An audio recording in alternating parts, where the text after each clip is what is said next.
So while I can't say I'm surprised by this news, judging from the length of time it's been without any gameplay or real news on the title, it's still an interesting development to say the least. Hello and warm wishes everyone, and if you're new to my videos, then thank you very much for dropping by. This is Invader, and I'm gonna discuss the recent news Nintendo dropped on their YouTube channel regarding Metroid Prime 4 development. Earlier today, Nintendo released a video on their YouTube channel stating that they weren't happy with where development of Metroid Prime 4 was going. They basically stated that they are rebooting the project and were switching developers for the game. So before I decided to purchase a Nintendo Switch, I was looking at the library Nintendo was offering and their game plan going forward. One of those key roadmap games that I was looking forward to was Metroid Prime 4, first announced way back at E3 2017. And I'm a longtime fan of the Metroid series, and I really want to go back to it. I'm a sci-fi guy, and I've been craving something like this from Nintendo for a while. So obviously at first, I was very disappointed to hear that development had stalled on it. Now it's going to be another couple of years before we see anything of fruition come to this. So, who was working with Nintendo to develop Metroid Prime 4? Well, it's kinda hard to say. However, it's been suggested by sources familiar with that game that it was in partnership with Namco Bandai at a studio called Studio Singapore, and this studio was formed in collaboration with Nintendo, interestingly enough, a few years ago. What went wrong with development, nobody really knows, but I'd imagine it would have to do with how the vision of the game was and how it just never reached Nintendo's standards for the series, which I'd imagine would be pretty high considering the game series has been around since the 1980s and they hold it to such a high regard.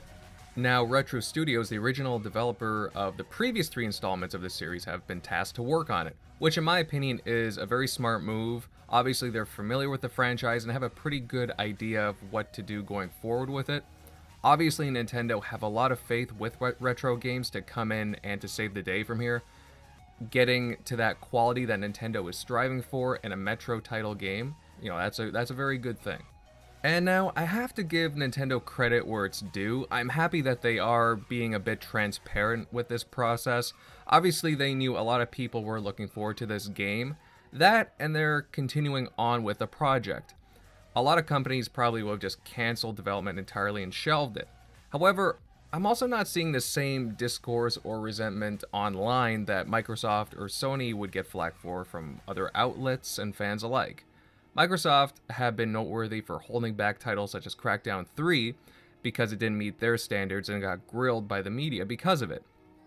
And Sony have been called out for such games such as The Last Guardian and most recently Days Gone because of development worries and longevity.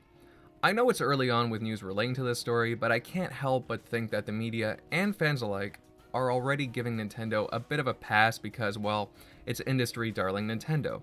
Now, should they not share in similar skepticism? And for the record, I realize that they have put out some really good games recently, but a lot of those games have been remastered Wii U games. And hey, I was personally looking forward to a more mature title going forward because of their roadmap. Either way though, I am glad that they are sticking with it, and I do have faith in Retro Studios to make a compelling Metroid Prime game, but hey, time will tell on that one, right? So what are your thoughts on this matter? Have you been looking forward to Metroid Prime 4, and are you disappointed that it'll be a little bit longer of a wait? Or are you comfortable with Nintendo taking a little bit longer to develop this title? Please leave a comment down below and share how you feel about it. As always guys, thanks for watching, and if you enjoyed this video, leave a like. And if you're a new viewer, then please consider subscribing for future content. Also, a reminder to everyone to hit that bell for notifications, as YouTube is very funny about that stuff. Invader, out.